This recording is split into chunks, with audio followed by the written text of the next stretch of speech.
बिस्मिल्लाहिर्रहमानिर्रहीम, अस्सलाम वालेकुम। हमेशा की तरह डू एंड डाई सिचुएशन रहती है पाकिस्तान के लिए। और जब भी पाकिस्तान का कोई टूर्नामेंट होता है, अगर मगर ऐसा हुआ तो ऐसे हो जाएगा, पाकिस्तान की टीम ने फलां ने इतने गोल कर दिए, सॉरी इतनी विकेटें ले ली तो हम फाइनल में पहुंच जाएंगे।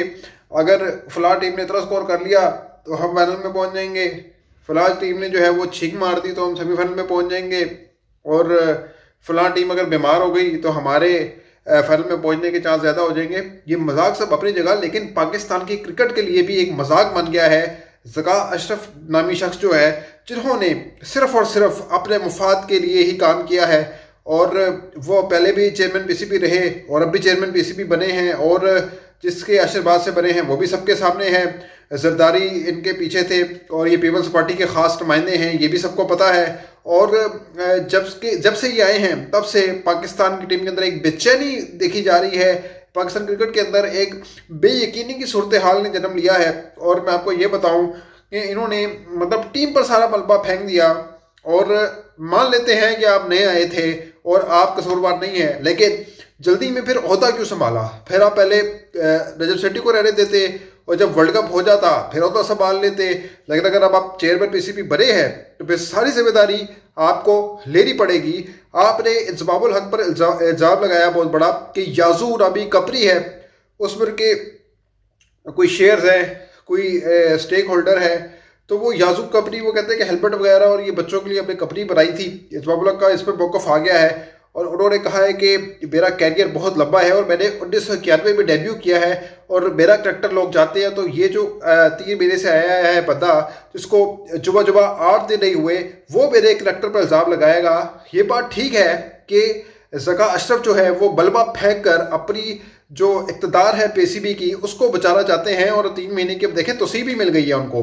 तो बेसिकली ये मलबा फेंकना, फिर बाबर आजम को गंदा करना, ये भी इनके एक टैक्टिक्स का हिस्सा था। और इसके लिए एक मखसूस चैनल जो था वो बराबर प्रोपेगेंडा कर रहा था। और शोएब जट नामी जो शख्स था जिसने इनका इंटरव्यू किया था, और इंटरव्यू में जो ज़का अशरफ है वो कहते हैं कि मेरी तो बाबर आजम के साथ जो है वो चैट है, वो चैट आपको मैं दिखा देता हूँ। तो चैट में जो है वो कोई सीओ हैं, उनसे उनकी बात हुई है बाबर आजम से, और उन्होंने कहा कि जी जो मेरी बात हुई है चेयरमैन पीसीबी से कि नहीं हुई, तो उन्होंने आगे से बाबर आजम ने कहा कि मेरी कोई बात चेयरमैन पीसीबी से नहीं हुई, ना मैंने उनको कॉन्टेक्ट किया है।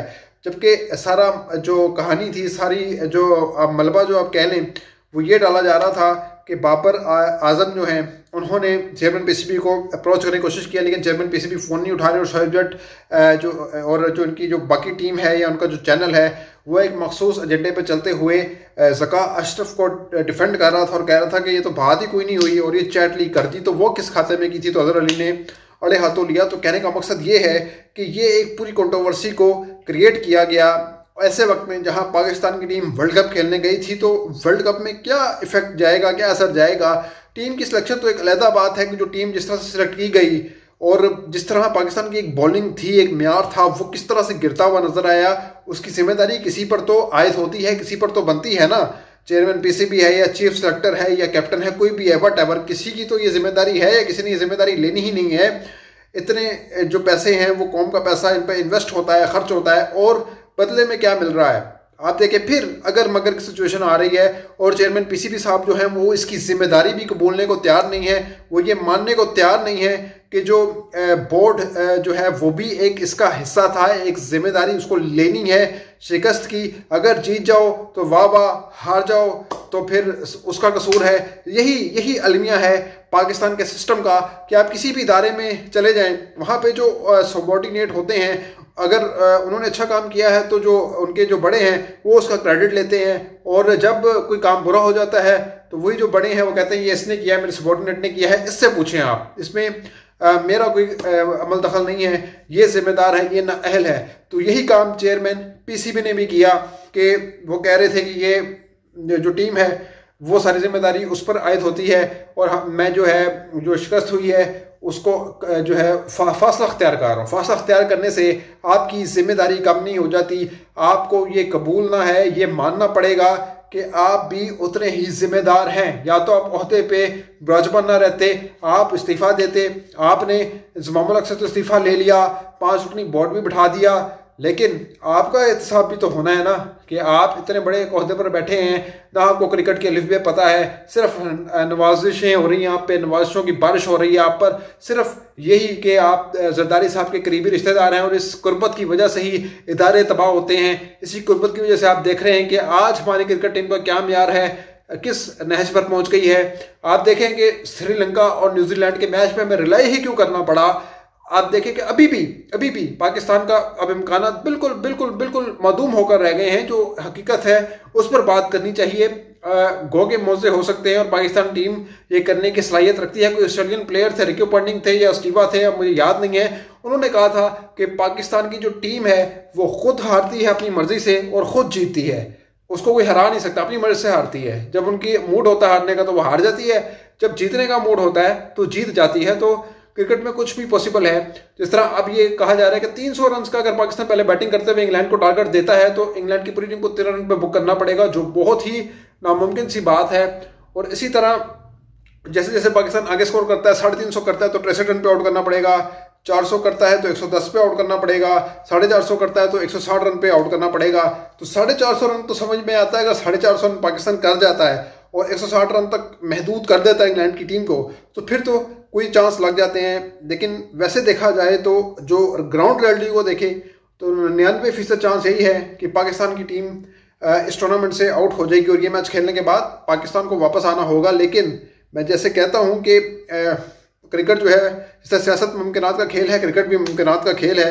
लेकिन मसला ये है कि इस मुमकिन के खेल के अंदर भी जो है वो सियासत को इन्वॉल्व कर दिया गया है और जिस तरह से गंदी सियासत की गई है उसमें फिर जो साबिक हमारे जो क्रिकेटर हैं उनको भी मैदान में आकर बोलना पड़ा और अपने ऊपर जो लगे इल्ज़ामात हैं उनको बहरहाल उन्होंने धोना है और इन्होंने बिल्कुल सही आकर ये बात की है। तो अगर आप इन्हीं चक्रों में रहेंगे जब तक आप इनसे बाहर नहीं निकलेंगे, जब आप हर शोबे को जो है वो सियासत की नज़र कर देंगे तो फिर यही रिजल्ट आएंगे जो आ रहा है अभी कि अब ज़का अशरफ कह रहे हैं मेरी तो बाबर आजम से बात भी हो गई तो ये हो गया वो हो गया, तो फिर इतना डंडोरा पीटने की जरूरत थी। फिर आपने उस एंकर को आलाकार के तौर पर क्यों यूज़ किया आपने और वो क्यों यूज़ हुआ, वो भी एक सवाल है। तो बहरहाल पाकिस्तान की टीम तो इस सिचुएशन में पाकिस्तान को तो आपने ऊपर उठाना था। आप कहते हैं यार ठीक है अभी मैचेस पड़े, आप खेलें, जीतें, कोशिश करें, इंशाल्लाह ताला आप हाई स्पिरिट के साथ जाएं, मैदान में उतरें और इंशाल्लाह ताला अल्लाह ताला आपको कामयाबी से हमकिनार करेगा। लेकिन नहीं, इन्होंने तो जैसे ही साउथ अफ्रीका से पाकिस्तान साउथ अफ्रीका के मैच से पहले ही अल्लाह ताल्लुक़ का इजहार कर दिया कि मैं इस टीम से अल्लाह ताल्लुक़ का इजहार करता हूँ। भाई आप नहीं कर सकते, आपको ये जिम्मेदारी माननी पड़ेगी कि क्योंकि आप चेयरमैन पीसीबी हैं। बहरहाल अब एक्सपर्ट्स की तो राय ये है, वो भी थोड़े से नाउम्मीद हो चुके हैं कि पाकिस्तान का अब वापसी का रास्ता तकरीबन तय हो चुका है। और क्रिकेट में जहाँ तक या सेमीफाइनल तक रसाई का ताल्लुक है, सेमीफाइनल में वापसी का ताल्लुक है, तो वो तकरीबन खेल ख़त्म हो चुका है।